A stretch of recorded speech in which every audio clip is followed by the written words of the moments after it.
El gobierno Petro anunció el decreto que implementa el presupuesto de la Nación para el año 2025. Es por 511 billones de pesos, pero plantea que los 12 restantes son necesarios y los obtendrá a través de la suspensión de gastos. ¿Qué significa esto realmente? ¿De dónde recortará el Ministerio de Hacienda para obtener 12 billones cuando ya en su momento el entonces ministro Ricardo Bonilla había llevado a ejecución un plan de recorte del gasto en todas las carteras por cuenta de lo que no se recaudó por impuestos? Además, en este episodio, el caso del violador Dominique Pellicot, que fue condenado a 20 años de cárcel en Francia, así como la entereza y el sacrificio personal de la víctima, Gisèle Pellicot. ¿Qué precedentes sienta para la justicia en el mundo? Hoy es viernes 20 de diciembre. Mi nombre es Carlos Solano y este es el café de hoy del tiempo.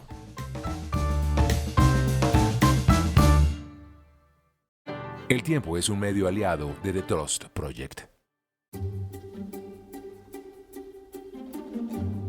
A lo largo de esta semana hemos analizado cómo, por ejemplo, el caso del Ministerio de Cultura es un buen retrato de qué pasa con la desfinanciación presupuestal de un ministerio. Y esto se replica en todas las carteras.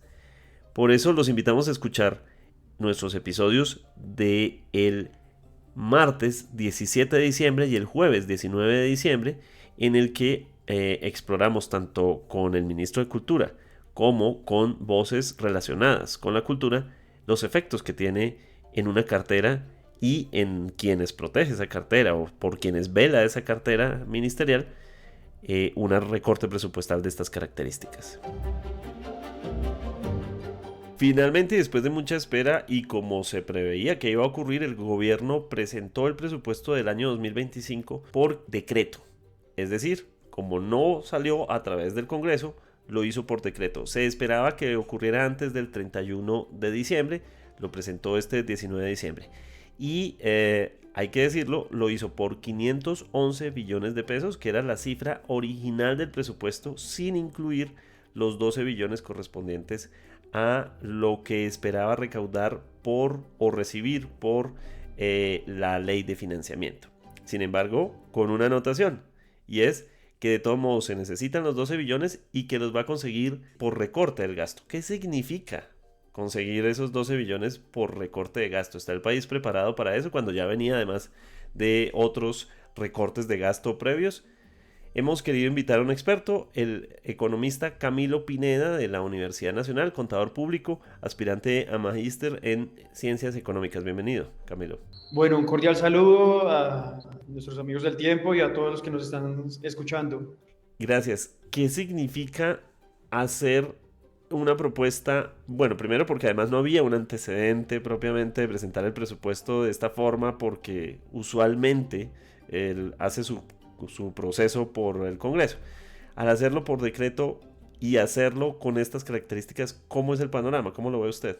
Bueno, Carlos, lo primero que hay que tener en cuenta acá es que se veía desde hace ya un buen tiempo venir que iba a haber un déficit, una diferencia en cuanto a ingresos y lo que se requería para subsanar tanto el gasto, el funcionamiento, inversión y demás rubros que requiere el Estado dentro de su presupuesto, dentro de su vigencia 2025. Por lo cual se tenía o se esperaba que se aprobara la ley de financiamiento que elaboró el gobierno nacional para cubrir ese valor que era aproximadamente, en su momento se decía que estaba por alrededor de 13 billones de pesos, etcétera. Ya con el decreto que Carlos nos menciona, efectivamente encontramos que había un déficit de 11 billones de pesos, es decir, se esperan que se reciban a final de este año 511 billones de pesos, pero se prevé un gasto de 523 con este decreto. Definitivamente tenemos ese déficit de 12 millones que ya no se tienen justamente porque, bueno, por diferentes situaciones no se aprobó esa ley de financiamiento que necesitaba como tal el Estado. Es algo que requiere el país, no se logró en este momento, pero de todas formas hay un hueco que hay que cubrir de alguna forma. Entonces, ¿cuál es el panorama que tiene el Estado, que tiene más bien el gobierno nacional? Y es el siguiente: hacer un recorte o buscar fuentes de financiación. El tema es que a través de esto se cubren servicios públicos domiciliarios. Hay unas inflexibilidades que hay que cubrir sí o sí. Entonces, este presupuesto le va a alcanzar tal vez para cubrir esas inflexibilidades. El tema es que también el gobierno tiene unas apuestas muy grandes en cuanto a sus reformas y demás. De acuerdo, profesor. Veníamos, además de que hace un mes más o menos, ya el entonces ministro Ricardo Bonilla le había dicho a todas las carteras, a todas las instituciones, a todas las instancias del gobierno, le había dicho, no recaudamos lo suficiente por impuestos, teníamos que recaudar creo que 33 billones de pesos y hay que ajustarnos el cinturón, 28,4 billones de pesos. Eso fue apenas hace un mes. Pero veníamos de un recorte que significa para una cartera, como por ejemplo, lo estamos viendo en el Ministerio de Cultura, lo hemos venido hablando durante esta semana, significa que por ejemplo no le llega plata a Batuta, no le llega plata a las orquestas, de repente otros proyectos también quedan colgados. En el deporte hay muchas inquietudes sobre, no más, la gimnasia olímpica, hay toda una polémica esta semana porque no les ha llegado la plata y de repente el mensaje es, fuera de eso necesitamos recortar otros 12. Si uno va sumando y sumando va a llegar a un punto en el que muchas carteras no van a tener casi que incluso para el gasto directo, es decir, de pago de proveedores y de un montón de cosas. Es que, Carlos, justamente esa es la preocupación. Hay unos pagos que hay que hacer sí o sí, como los que usted menciona, pero hay otros que ya están, unas obligaciones que ya están desde años, muchos años atrás, como es, por ejemplo, el servicio de la deuda, entre otras, que sí o sí hay que subsanar. Estos gastos que normalmente tiene el gobierno nacional y que sí o sí hay que subsanar. Entonces, en ese sentido, dado que no se aprobó esta reforma tributaria, al gobierno no le queda otra alternativa, no le queda otra opción, sino recortar de las cuentas que pueda. Claramente lo que uno encuentra en este gobierno es que lo que se busca es priorizar el enfoque social, el deporte, la cultura, la ciencia y demás. Y por eso se pasó, ahí es donde uno veía la fundamentación de esta ley de financiamiento que no se aprobó, era justamente dejar financiadas esas carteras, dejar financiada la educación, la salud, la ciencia, etcétera. Había en el DNP proyectado un rubro muy grande para inversión de servicios públicos, que para todos es de conocimiento, impacta la pobreza desde el indicador, lo podemos ver desde el indicador de pobreza multidimensional, es algo que se tiene en cuenta allí. Sin embargo, pues bueno, quedó en manos de las comisiones económicas del Congreso y no se aprobó. Entonces, que no le queda de otra al gobierno nacional, sino como ya lo mencioné, o recortar o buscar otras fuentes de financiación. Esperemos que en este corto plazo se logre encontrar unas fuentes de financiación que no afecten esos programas claves del gobierno, y no solamente del gobierno, sino del país en general, a las personas que están en cada uno de estos sectores que mueven el país, que en las artes, etcétera. Entonces, pues esa es la preocupación. De acuerdo. Camilo, hay también un tema que tiene que ver con baja ejecución frente a estos huecos fiscales. De hecho, en la transición en la que entonces ministro Ricardo Bonilla, deja de ser ministro en ese momento, pero unos días antes alcanzó a sugerir la importancia de encontrar herramientas para reorganizar la plata, es decir, yo puedo sacar de otra cartera esto que no ejecutamos, este 15% aquí, venga, ¿cómo me lo llevo para el otro lado? ¿Eso es posible? Es decir, ¿por ley se puede hacer eso? Ese es un muy buen punto, Carlos, y que efectivamente es de las situaciones en las que ahorita están estos funcionarios, está el Ministerio de Hacienda y demás. Y es que, dado que no se aprobó esta ley de financiamiento que era clave para las cuentas importantes del Estado y para las reformas que se había planteado el gobierno, y dado que no se dio, pues ahora entramos como en esa preocupación, en esta situación en la que el gobierno nacional, el Ministerio de Hacienda, presupuesto público, debe buscar alternativas de financiamiento, cambiar su modelo. Y esa es una de las formas que ha encontrado y es completamente válida. Eso se ha visto en también en otros periodos de tiempo en donde se ha hecho, dado que hay recursos, si de pronto hay una forma de obtener recursos de un sector, habría la posibilidad de llevarlos a otro. Pero justamente es por esa preocupación o esa necesidad a la que ha llevado al ministerio de replantearse este modelo de financiación. De acuerdo. Desde su punto de vista, usted decía, bueno, encontrar otras fuentes. ¿Qué otras fuentes posibles puede tener un gobierno a la hora de no tengo ley de financiamiento, recorto el gasto? Uno siente que el ministro Guevara, el ministro asignado por la situación en la que quedó, que era el viceministro, de repente pues está intentando tapar los huecos y dice, bueno, pues metamos tijera, lo digo respetuosamente, metamos tijera en el punto que podamos para poder subsanar. Pero puede haber otra fuente alternativa, diferente, que no sea necesariamente sacrificar carteras y que sea rápida. Es decir, hay un montón de factores necesarios ahí. Es decir, que ¿existe otra forma? Bueno, por lo pronto, digamos que puntualizando lo que también la respuesta anterior y uniéndola con esta, al corto plazo no nos queda más sino tal vez al país someternos tal vez a unos recortes que son necesarios, que se deben hacer sí o sí. Es como cuando en la casa cada uno de nosotros tenemos algunos proyectos que mejoran nuestro bienestar, como no sé, voy a comprar una vivienda, voy a pagar medicina prepagada. Sin embargo, nuestro presupuesto personal solo nos da para pagar las deudas y no podemos tal vez realizar esos proyectos que nos llevarán a mejorar nuestra calidad de vida. Tenemos dos afectaciones. Una parte de la que menciona Carlos y es justamente no poder seguir con cada uno de los proyectos que tiene el gobierno, pero el segundo es esa incertidumbre en la que ahora debió entrar el ministro de Hacienda y todo su equipo en presupuesto y demás para ajustar los recursos y completar lo necesario para poder subsanar esas cuentas que son inflexibles para el próximo año. Al corto plazo, entonces podría decir que no es posible, no se encuentra, sino tal vez buscar fuentes internas de financiación, pero a largo plazo, o más bien al mediano, el próximo año, sí hay que buscar de todas formas una nueva ley de financiamiento, porque hay un déficit que hay que subsanar sí o sí.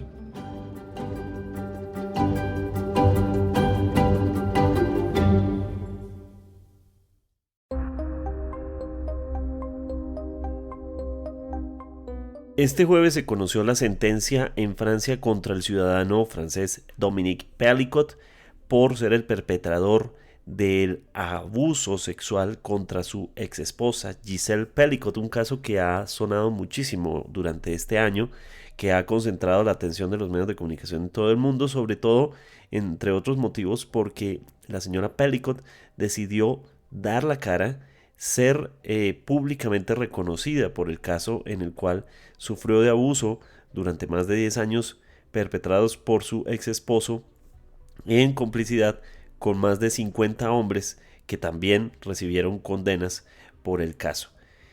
Todo este hecho ha sido muy triste, muy doloroso, pero sobre todo lo más doloroso es que no es algo exclusivo, no es algo único, sino que lastimosamente se ve reflejado en casos en todo el mundo. Pero la señora Pelicot, quien es además un personaje reconocido mundialmente ahora, fue además elegida como personaje del año por diferentes medios de comunicación, pues ha sido pues la cara de toda esta situación. ¿Qué antecedentes arroja culturalmente, judicialmente, socialmente para todo el mundo? No solo para la justicia francesa. Por eso hemos querido invitar a María Camila Correa, quien es profesora, abogada, experta en el área de Derecho Penal de la Facultad de Jurisprudencia de la Universidad del Rosario, quien es además coordinadora de un observatorio de la JEP y de la revista Jus Género de América Latina. Además es autora del libro Legítima Defensa en Situaciones sin Confrontación, la muerte del tirano de casa.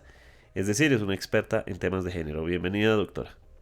¿Cómo ve usted todo el caso de Pelicot y como referente para el mundo? Bueno, este caso es muy importante porque evidencia cómo, como lo ha dicho en reiteradas ocasiones la señora Pellicot, la vergüenza debe cambiar de lugar, debe cambiar de bando, que esa era su intención inicial y digamos lo que guió todo su actuar durante el proceso, y era que mostrar que las víctimas de violencia sexual no tienen por qué esconderse, quitar esta idea de que la responsabilidad de las violencias sexuales recae normalmente sobre las víctimas, cuando en verdad debería recaer sobre los victimarios, y que realmente quienes deben dar la cara y afrontar las consecuencias son los agresores y no los victimarios. Entonces, en este sentido, creo que es un caso, el actuar de ella, su actuar valiente, su actuar resiliente, su actuar resistente, su actuar digno, pues es un hito para por los movimientos feministas,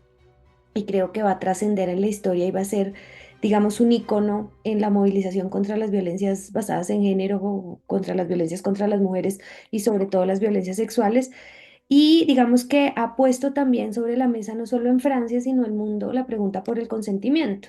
Entonces ha tenido también una repercusión muy clara en el derecho de, frente a cómo en las distintas legislaciones del mundo entendemos el consentimiento, cómo influye la ausencia o la presencia de consentimiento en la configuración o no de las agresiones sexuales. Entonces creo que en términos generales, digamos, en ese aspecto es un triunfo para los movimientos feministas y para quienes nos hemos dedicado a investigar y a trabajar temas de violencias sexuales, todo esto que ha sucedido el último año liderado por esta valiente mujer. Hay que decir que incluso desde nuestro ejercicio periodístico ha sido todo un aprendizaje el caso de Giselle Pelicot. Durante mucho tiempo hemos venido aprendiendo como medios de comunicación a buscar no revictimizar a las víctimas. Antes se exponía mucho a las víctimas, sobre todo se usaban términos como crímenes pasionales y cosas así que ya no se usan porque hubo un aprendizaje de los medios de comunicación a no revictimizar a las víctimas de abuso sexual, de feminicidio y de otros delitos conexos contra las mujeres. Pero Giselle Pelicot decidió dar la cara, ser un símbolo y que la gente la reconozca. ¿Cómo lo ven ustedes? Se ve desde un observatorio como el que usted lidera? ¿Qué significa la postura de Giselle Pelicot al respecto? Pues realmente en este aspecto, digamos que creo que toda la sociedad ha aprendido mucho, entonces por eso creo que esto es un caso emblemático, porque como les decía, en primer lugar, pues puso la pregunta, volvió a poner la pregunta sobre la mesa en clave del derecho. Lo lamentable es que sean estos casos así los que hagan que el derecho se pregunte por estos temas, ¿no? Pasó en España con la manada, está pasando en Francia con este caso. En Colombia necesitamos que pasen cosas muy atroces y muy horribles para preguntarnos cómo estamos regulando las violencias contra las mujeres o si las estamos regulando, pero digamos que esto evidencia que son las experiencias de las mujeres las que hacen y las que fomentan los cambios necesarios en el derecho. En clave social, digamos, también ha sido una reflexión frente a una idea muy importante, y es que los agresores sexuales no son esos monstruos que nos han vendido siempre. Es claro que el agresor sexual puede ser el vecino, puede ser el marido, puede ser el que está enfrente. Las mujeres suelen ser más víctimas de violencia sexual por parte de personas conocidas que por parte de desconocidos, que es además la idea que permea no solo a la sociedad, sino también los estrados judiciales. Entonces creo que también muestra eso y pone en evidencia algo que se ha venido diciendo hace mucho tiempo, y es que normalmente las casas son los lugares más peligrosos para las mujeres, y que los agresores sexuales no son monstruos antisociales, incapaces de generar empatía, psicópatas, sociópatas, sino son hombres comunes y corrientes. Y creo que para ustedes como periodistas y para los medios de comunicación también ha sido una enseñanza el sentido de cómo se manejan y cómo se informan estos casos, cómo se comunican a la opinión pública en estos casos, sobre todo frente al cuidado que hay que tener para no revictimizar a las mujeres sobrevivientes de este tipo de agresiones. La señora Pelicot asume este rol de que sea reconocida mundialmente y sentar un precedente para lo judicial en Francia en torno a que las leyes protejan a las víctimas y sean conocidos los perpetradores en esto que es un caso de violación además masiva, es decir, cometida por un grupo de hombres y no solamente un perpetrador, que son casos que hemos visto en otros países y en los cuales ha habido también inoperancia de la justicia a tal punto de no emitir condenas. En este caso sí las hay. ¿Cómo entender esto además como hacia Colombia, donde vemos casos en los cuales la justicia no necesariamente opera como se espera. ¿Cómo entender desde Colombia? ¿Cómo lo ven ustedes y cómo entenderlo para Colombia? Bueno, ahí hay varias cosas, ¿no? En esa pregunta, intervención que usted me hace. Lo primero es que creo que esta idea de dar la cara está relacionada con la idea de que no hay nada que esconder. Tradicionalmente, y ha sido normalizado social y culturalmente, a las víctimas de violencia sexual se les ha responsabilizado por lo que les ha pasado, ¿no? Normalmente la responsabilidad de alguna manera termina recayendo sobre las víctimas. Es que mire cómo iba vestida, es que ella se lo buscó, es que para qué se fue con él, es que etcétera. El hecho de mostrar la cara es también una forma de decir no hay nada que ocultar, no tengo responsabilidad de nada, no tengo culpa de nada. Y creo que ese mensaje es muy importante para dejar de culpabilizar socialmente a las víctimas, ¿no? Eso por un lado. En segundo lugar, también creo que es importante saber, digamos que es un caso paradigmático, es una mujer que toma una decisión de manera autónoma frente a cómo llevar el proceso, pero bajo ninguna circunstancia le podemos exigir a otras mujeres que tomen una actitud similar. Cada mujer víctima sobreviviente de violencias sexuales está en su completo derecho de decidir si tomar una actitud similar o quedarse en silencio, no denunciar, dar un paso atrás, pedir que todo lo que haya sucedido sea reservado, etcétera. Entonces, digamos que es una muestra de una víctima sobreviviente muy, muy valiente, pero no podemos ahora pretender que todas las mujeres reaccionen igual porque es injusto, ¿no? Sería injusto obligar a todas las víctimas a que actúen igual, sin respetarles sus necesidades, sus deseos, su voluntad y sus decisiones. Y en tercer lugar, pues creo que no solo, digamos, es importante para Colombia, sino para el mundo, esta muestra, digamos, de que el derecho a veces les cumple a las mujeres, pero pues también queda el sinsabor de que qué hubiera pasado si no se hubiera hecho este escándalo a nivel mundial. Las autoridades hubieran sido tan eficientes, el proceso hubiera sido tan rápido, o realmente el mensaje que queda es que necesitamos salir, dar la cara, poner que el rostro del caso sea la cara de las víctimas, poner a las mujeres en la palestra pública para que las autoridades respondan y que sea un tema del que se hable todos los días en todos los medios de comunicación para que las autoridades hagan realmente su trabajo. Entonces creo que ahí hay una dualidad frente a la significancia de la valentía de esta mujer y frente a la pregunta de si no hubiese sido así, quizás el derecho hubiera operado como operó o no. La sentencia contra el señor Pélico es de 20 años. Sentencias menores van para los otros perpetradores. Pero, ¿es justa esta sentencia? Es decir, ¿20 años es suficiente para este caso? Pues es que también depende de lo que usted entienda por justicia, ¿cierto? Porque si usted entiende por justicia una reparación total e integral para la víctima, pues no, porque igual el daño está hecho y a ella, digámosle, cualquier mujer que haya sido víctima de violencia sexual y de un caso como este, pues le va a costar mucho trabajo reparar ese daño, si no va a ser imposible, o sea, va a tener que vivir con eso el resto de su vida. Aquí tenemos que entender pues cuál es el rol del derecho penal, del derecho criminal, que en últimas es que llega cuando ya el daño está cometido y entra a sancionar. En ese sentido, pues habrán voces que se alcen para decir que 20 años es muy poco, habrán otras voces que pues dirán, bueno, ¿qué edad tiene este sujeto? Súmele 20 años, ¿en qué momento va a terminar de cumplir condena? Seguramente se va a morir en prisión, etcétera. Entonces, digamos que ese concepto de justicia es relativo. Entiendo, digamos, que 20 años es la pena máxima para este tipo de delitos en Francia. Así que, digamos, se aplicó la pena máxima porque además no solo lo están condenando por violación, sino por otro tipo de delitos sexuales como portar material pornográfico de menores de edad, etcétera. En contraste, precisamente este año ha sido uno en el que se ha registrado un aumento o por lo menos un reconocimiento de mayores casos de feminicidios en Colombia. Hemos tenido semanas en las que hay 3, 4 casos que saltan a la luz pública. Algunos precisamente son subregistros, no se conocen. Pero hemos tenido semanas en las que, por ejemplo, ha habido 24 horas entre un feminicidio y otro, a veces menos de 24 horas en diferentes sectores de la ciudad.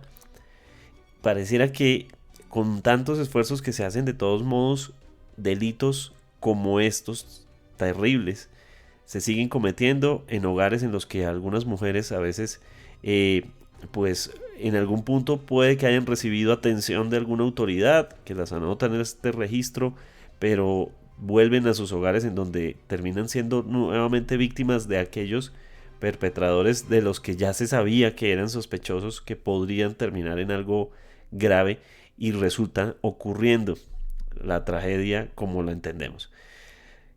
¿Qué aprender de esto? ¿Qué nos dice a nosotros sobre temas como el feminicidio, del cual El Tiempo, a través de No es hora de callar, lidera una iniciativa para luchar contra esto, pero parece que nunca es suficiente? Pues realmente, una cosa muy importante que hay que aclarar aquí es que la violencia contra las mujeres no distingue país, no distingue edad, no distingue acceso a recursos. La violencia contra las mujeres es un asunto no solo que le concierne al derecho penal, sino es un asunto de salud pública. Y es un fenómeno endémico en todas las sociedades del mundo. Eh, la prevención de las violencias basadas en género creo que pasa por la educación, pero es una prevención que toma mucho tiempo, porque se trata de cambiar la idiosincrasia, de que se dejen de lado los prejuicios que en últimas son la forma a través de la cual, digamos, el prejuicio es la base de la violencia, de este tipo de violencia. Mientras no entendamos que las mujeres somos seres con capacidad de decidir, seres autónomos, mientras se deje tener esta idea de que si no es mía no es de nadie, si se va con otro la mato, etcétera, va a seguir existiendo la violencia de género. Mientras sigan existiendo los roles estereotipados basados en género, va a existir el prejuicio que fundamenta la violencia. Entonces, pues la explicación a esto es una explicación ancestral, es la forma en la que hemos sido socializados como hombres y como mujeres. Es la forma en la que nos han criado, es esta idea de que las mujeres somos inferiores respecto a los hombres, etcétera, digamos, todo lo que fundamenta los estereotipos. Esa es la razón de las violencias basadas en género. Y se siguen dando porque esas ideas siguen estando ahí. Claro, uno dice, no, es que claro, ahora parece que hay más. No, no es que haya más, es que ahora son visibles. Antes no era visible. Antes a nadie, hace unos, no sé, 70 años, a mucha gente le podría parecer normal lo que hizo este señor Pelicot. ¿M? No le iba a parecer tan grave. Hace 70 años, pues era normal que el esposo disciplinara, entre comillas, a la mujer porque no le hacía caso. Entonces, cuando empezamos a ponerle nombre, cuando empezamos a decir esto es violencia, esto no es normal, se empiezan a visibilizar y por eso está la percepción de que hay más, pero realmente no es que haya más, es que ahora las vemos, antes no los veíamos, y es lo que pasa con los feminicidios. Desde, digamos, desde el año 2015 que se creó el delito de feminicidio, no es que hayan aumentado los feminicidios, es que ahora a esos fenómenos sabemos cómo nombrarlos y lo podemos meter en ese cuadrito de Excel y llamarlo feminicidio. Entonces, mi percepción es que siempre han habido innumerables feminicidios, innumerables agresiones sexuales, lo que pasa es que ahora las vemos. Eso es un comienzo porque ahora las estamos viendo y al verlas podemos empezar a tomar medidas frente a ellas.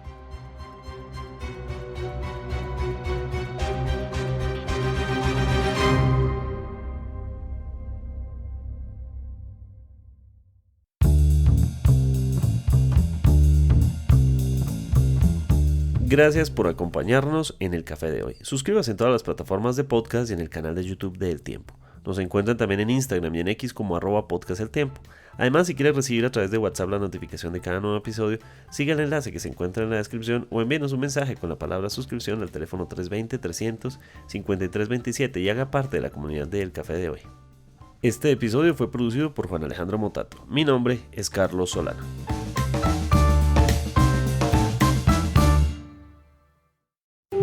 Podcast El Tiempo.